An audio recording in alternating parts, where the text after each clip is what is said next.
Françaises, Français, je voudrais vous parler d'une information que vous avez peut-être vue passer il y a quelques jours, qui est que Frontex, c'est cette agence de surveillance des frontières extérieures de l'Union européenne, fait à la fois garde-frontières et garde-côtes, eh bien que cette agence venait d'avoir des uniformes uniformisés, c'est le cas de le dire, au niveau de l'Union européenne.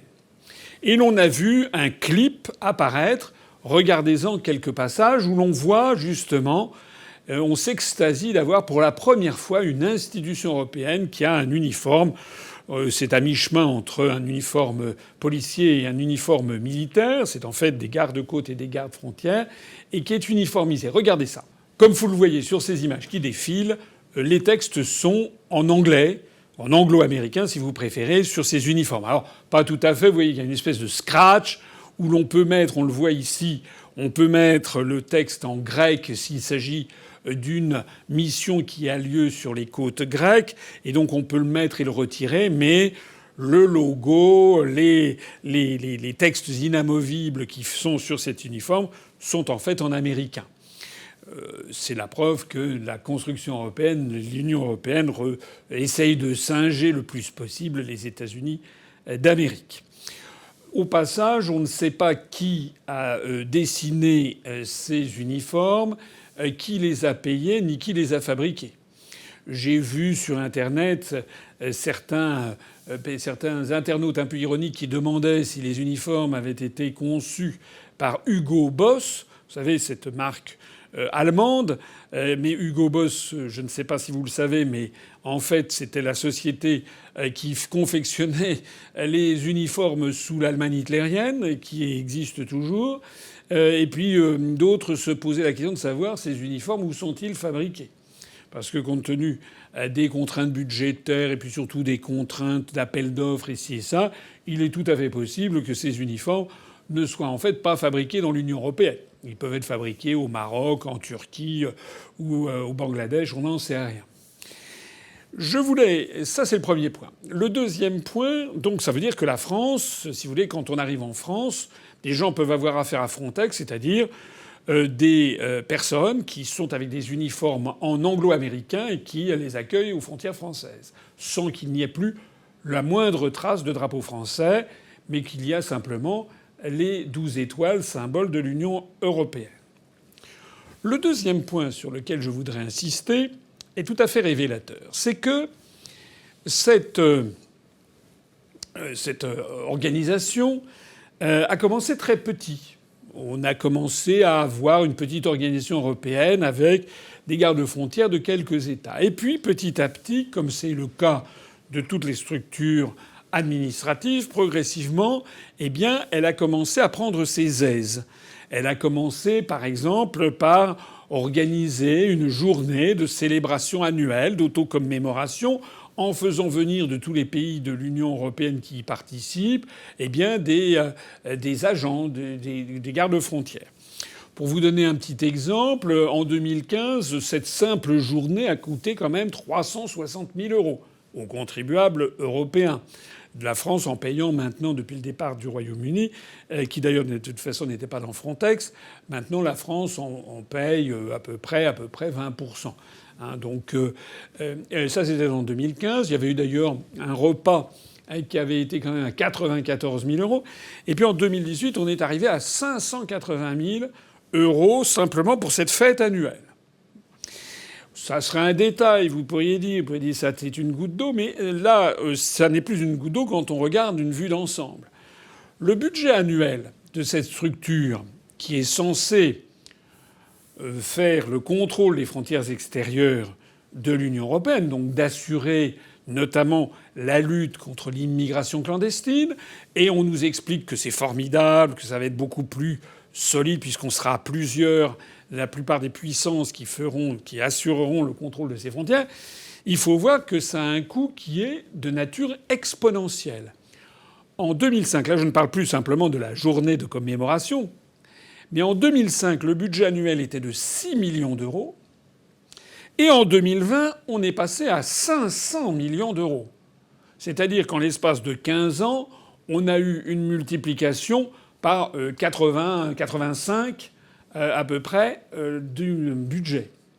Mais il y a encore mieux. C'est qu'il est prévu qu'en 2027, c'est-à-dire puisque nous sommes en début 2021 dans 6 ans, le budget sera passé de 500 millions d'euros à 11 milliards d'euros.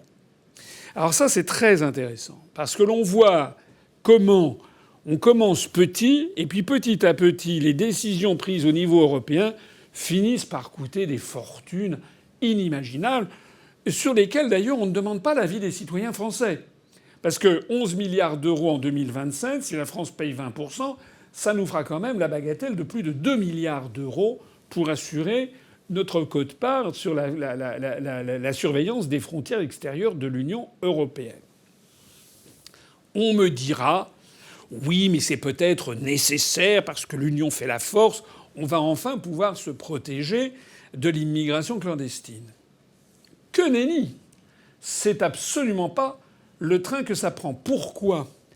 Parce que il y a un scandale qui a été organisé il y a quelques semaines, c'était en octobre 2020, donc il y a quelques semaines, contre les actions de Frontex. On a eu des sites internet, d'abord le magazine allemand Der Spiegel, mais surtout le site d'investigation américain Bellingcat, qui ont lancé sur internet et dans la presse une véritable campagne de dénigrement de Frontex en rapportant images et témoignages à l'appui 6 épisodes au cours desquels des embarcations de migrants clandestins avaient été bloquées au large notamment de la Grèce ou de Chypre ou de l'Italie, avaient été bloquées par des agents de Frontex, contrairement à des règles internationales sur le non-refoulement. Il faut comprendre ce que ça veut dire. Ça veut dire que l'on paye, les États payent des gardes-côtes et des gardes-frontières pour surveiller les frontières, mais que, compte tenu de contraintes internationales sur le non-refoulement, si elles interpellent des migrants qui arrivent, eh bien, elles n'ont pas le droit de les refouler, elles doivent les accepter. Alors, on peut se demander, compte tenu des circonstances actuelles, à quoi sert le refoulement? Si on voit arriver des clandestins et qu'on leur dit non, non, vous pouvez entrer, on va vérifier vos papiers, on peut se demander d'ailleurs pourquoi tout le monde n'est pas clandestin.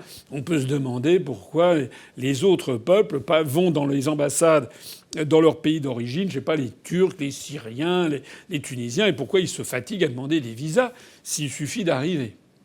Alors, tout ceci est intéressant à creuser parce que qui a lancé cette campagne? Je l'ai dit à l'instant, c'est un site qui s'appelle Bellingcat. Bellingcat, ça veut dire on fait sonner le chat. Ça fait référence à un proverbe anglais, mais qui fait référence aussi à une fable de La Fontaine, les rats et le chat. Enfin, je vous renvoie à toutes les précisions sur la notice Wikipédia de Bellingcat. Mais ce qui est important, c'est pas ça. C'est que ce site d'investigation Bellingcat, en fait, sort un certain nombre de scandales, entre guillemets, et ils ont été notamment aux premières loges pour s'intéresser et faire une publicité mondiale à l'empoisonnement présumé du couple Skripal, enfin du père et de la fille Skripal, avec le fameux Novichok, donc une campagne anti-russe. Et puis Bellingcat a été également aux premières loges, et est aux premières loges, sur l'affaire Navalny, toujours sur le Novichok.